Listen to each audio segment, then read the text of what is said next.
Hey everyone, welcome back to my channel. Today I have the second plant tour video that I promised you last week. I'm out here in front of my propagation station, which is behind me, and I'll be showing you some of that stuff. But first, let's jump into the rest of the plants that I have. That sounds so arrogant. Here are all of my plants!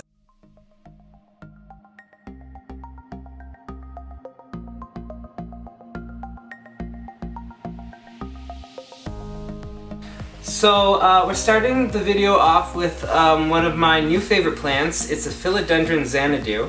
I just love the big leaves that it has, and it's been growing pretty well.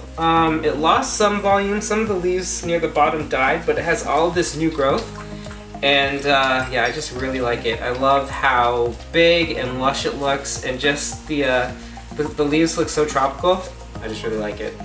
The second philodendron that I have is the Pink Princess. I didn't know that these were really slow growing, but it's taking forever to grow. This is the newest leaf, and it's actually the leaf with the most pink. I don't know if you can see it. Oh yeah, okay. There's a little bit of pink. But yeah, I just can't wait for it to get big. If you go on Instagram and search the hashtag Pink Princess or Philodendron Pink Princess, you'll see some amazing plants. And hopefully this will turn into one of those one day. So the next plant that I want to share is this burrow's tail, and oh my gosh, I just looked at it and I noticed there's spiderwebs all over it. Okay, it's been outside all summer to try to get some better light, and it's really lush. It has a lot of new growth, but I'm gonna have to spray it down to get rid of that spiderweb. Oh, I hope it's not a big spider. I hope it's just a bunch of little spider mites. I can deal with spider mites. I can't deal with spiders. So the next plant that I have is this aloe vera. And you know, everybody sort of has one or two troubled plants that they have, and this is definitely one of mine. This thing is kind of strange because aloe vera is a succulent, so it doesn't need a lot of water. And I don't give it a lot of water, but the moment that I give it like a drop of water, or it gets even just like the tiniest bit wet, it droops and it rots and it falls apart.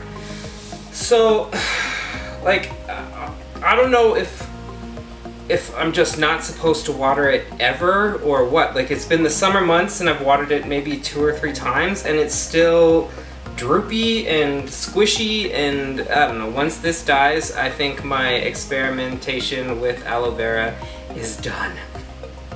Next, I have this string of hearts, and it's sort of similar to the string of turtles that I showed you in the last video. It's a trailing plant that has these little heart-shaped leaves, and there's this guy on YouTube called Crazy Plant Dude, or Crazy Plant Guy, who lives in Toronto. He has one of these, and it is beautiful. I just got a small one of these, so it's still growing, and it's taking a lot longer to grow than the string of turtles, but hopefully one day it will be long and luscious and beautiful, and it'll look like Crazy Plant Guys. I also have this orchid. I've had orchids before. When I was younger, I had an orchid in my room. I think it was just the leaves though. It never bloomed for me.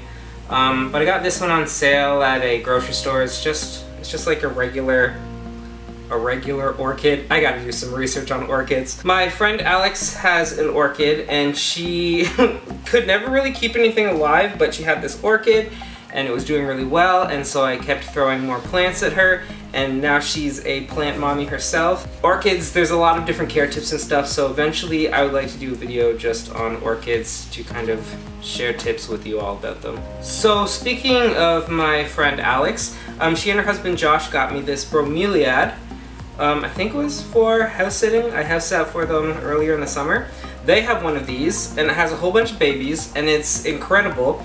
Mine doesn't have any babies yet, but it's doing really well. I have it in a darker spot than they have theirs, so that's probably why mine hasn't created any babies yet. But it's definitely doing really well, and it's such an interesting plant. It's really cool. It's sort of like an air plant, sort of like an orchid. It's an I should really learn how to say that word. It's an It's this word. And speaking of whatever this word is, I have a bunch of air plants as well. So there are different kinds of Tillandsia. I kind of made these little wooden things with some wires to display these ones. I have another one as well. And I just have this little guy that sits in this little jar. And they're growing. They're pretty cool. They don't really do much. They just kind of sit around. You soak them once a week and they grow for you. My next plant is this Ficus ginseng bonsai. This is actually the second one that I've owned. The first one kind of suffered in my window the same year that I lost everything from that really bad frost, and the root of it kind of just fell apart and disintegrated. So I got this one, and it wasn't doing that well throughout the spring. And even in the beginning of the summer, it wasn't doing that well, but it finally perked up. It's got a whole bunch of new growth.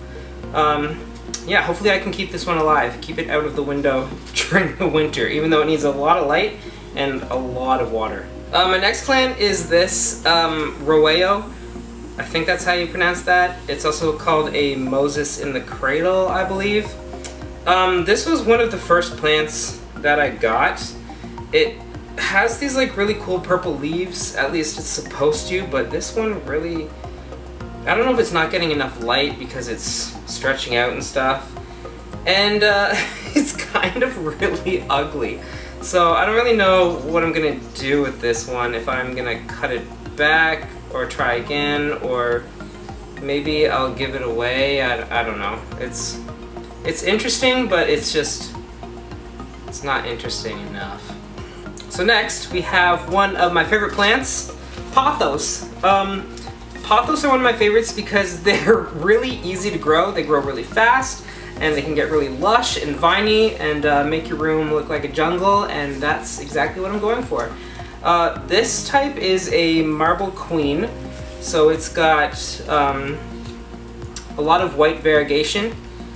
This one is a golden pothos, and you can see here how it kind of vines and trails. Can you see that there?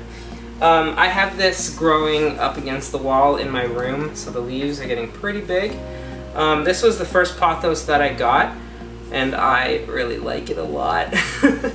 This is another golden pothos. This one originally belonged to my mom, and it was, I think, one of the first pothos that we had in the house. It's kind of leggy on top. She hadn't changed the soil in years. I probably shouldn't be admitting that.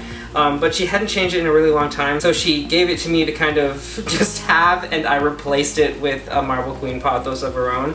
So now I have this, and it sits up in my room on a shelf, and it kind of trails down, and I really like it. The last pothos that I have is this little satin pothos. This one has different leaves than the others. I don't know if you can see. There's an example, but it's got like a darker green and almost kind of a marbled look on the leaves, and it's pretty cool. And I also have a croton. A lot of people really like the leaves on this, but they're kind of like orange and green and yellow, and it doesn't really do much for me. It's a very finicky plant to have. It likes to drop leaves, it doesn't like to be moved or touched. It likes to be moist, but it doesn't like to be wet. So it's just another, like my aloe vera, it's just another temperamental plant baby that I have that may not survive, and if it goes, well, good riddance. So next I have this polka dot plant. I don't really know. It's cool. It took some cuttings of it because it wasn't really growing outwards, just up. I don't really know much about polka dot plants. I don't know if they are supposed to grow more around the base, or if they just get taller and just cut them and add more around it. But we'll see how it turns out. I didn't want to bring this one out just because it's a beast to move, but this is my money tree that I got. I got this, I think, from Metro, from like a grocery store, and it's probably the most expensive plant that I bought. It was like 25 bucks, I think. It's pretty cool. It's a money tree, and it's got all this new growth on the top that you can see there. And it's got this big, thick trunk right there. And yeah, it was a little ridiculous. but it makes my room look that much more like a jungle, which I am very happy about. I keep hitting and running into everything. There's Boone. I also have some marantas. So they're called prayer plants because at night they kind of fold up. These plants are very active. They like to move around with the light. And I've had them outside because they really weren't doing well in my room. My room just isn't humid enough to keep these plants. So I moved this one, and I have a red one that I'll show you outside. And they were doing really well, but like, is it supposed to look like this? Like, I don't know anything about marantas, but this is the weirdest looking plant that I have. It reminds me of like a praying mantis, and like it's got all these big leaves, but then there's all these like little tiny shoots that are coming off. And I mean, it's growing. I can see all this new growth, so it must be happy, but man, it's weird. This is the red prayer plant that I have, and again, it's super weird. I see these plants all over YouTube, and like they're lush and full and tall, and I don't really know what I'm doing wrong. It has a whole bunch of new growth on it. It's flowering, so I guess it's fine, but it looks ridiculous. Look at that. What even is that? I don't know. So next I have rubber plants, or Ficus elastica, and I have a couple variations of this. This is the only one that's doing well. I treat them all exactly the same, so I'll get to that later. But this is kind of the red variety, and this one is doing really well. It has a whole bunch of new growth. I really love rubber plants, but I seem to have terrible luck with them. But this one is thriving, which I didn't expect, because I thought with the darker leaves it might be more difficult to grow and keep alive than some of the others, but here I am. This rubber plant might not look like it's doing well, but it's actually doing very well. I got this as a cutting from my friend Emily, and it was this long and woody, and it took months for it to root.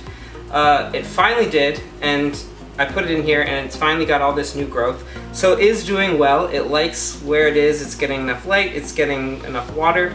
And I water all of these from the bottom.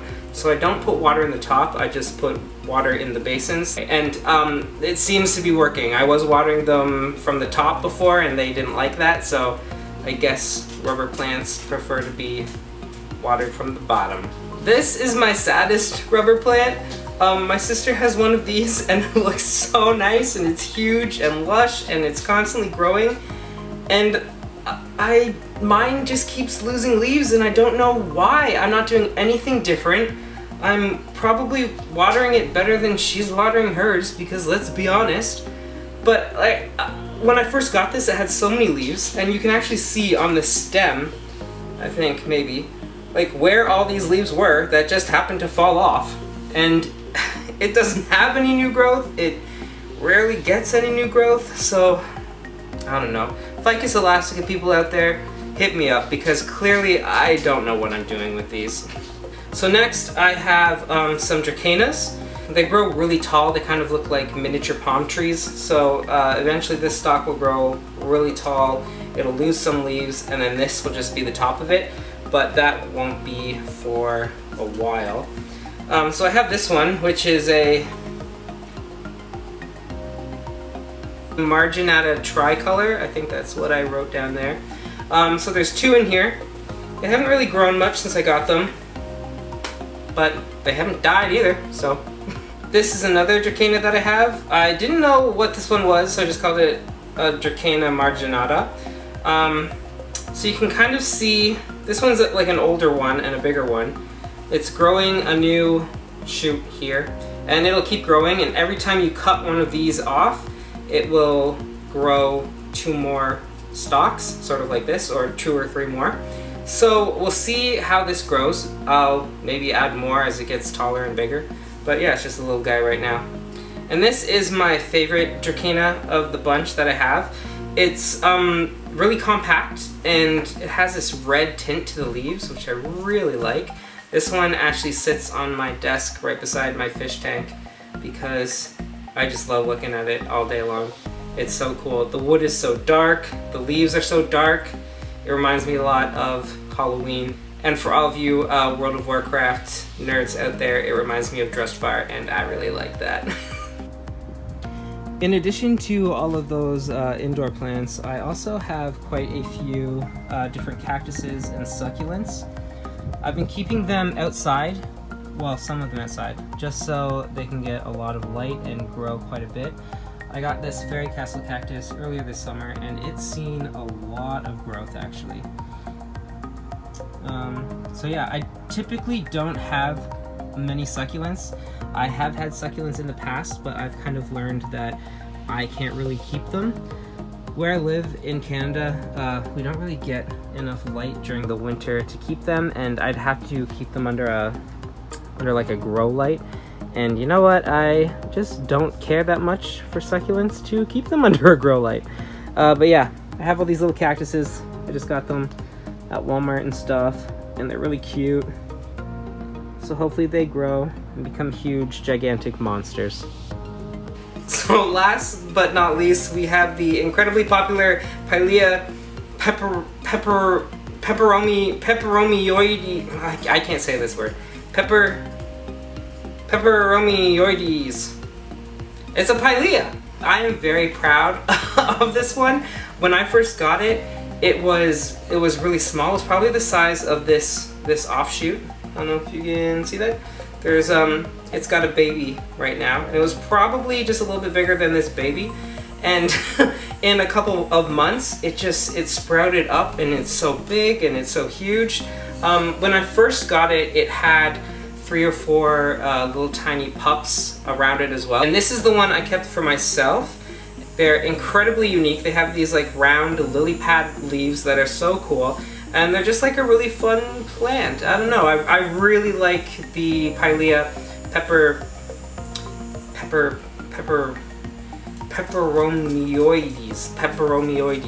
I really like the Pilea pepperomioides. So there you have it. You've now seen all of the plants that I currently own. And it's quite a bit, considering this time last year I probably only had maybe 20 plants. No, that's a lie. Probably like 15 plants. So my collection has jumped quite a bit. It's not all of the plants that we have in the house. My mom also has a ton of house plants, and my sister has something like 30 plants in her room as well that are all shriveled and dying and desperate for water. So I also want to do some in-depth tutorials about each of the different plants and the species that I have, some care videos, and just some haul videos as well as I continue to grow my collection, much to my parents' dismay.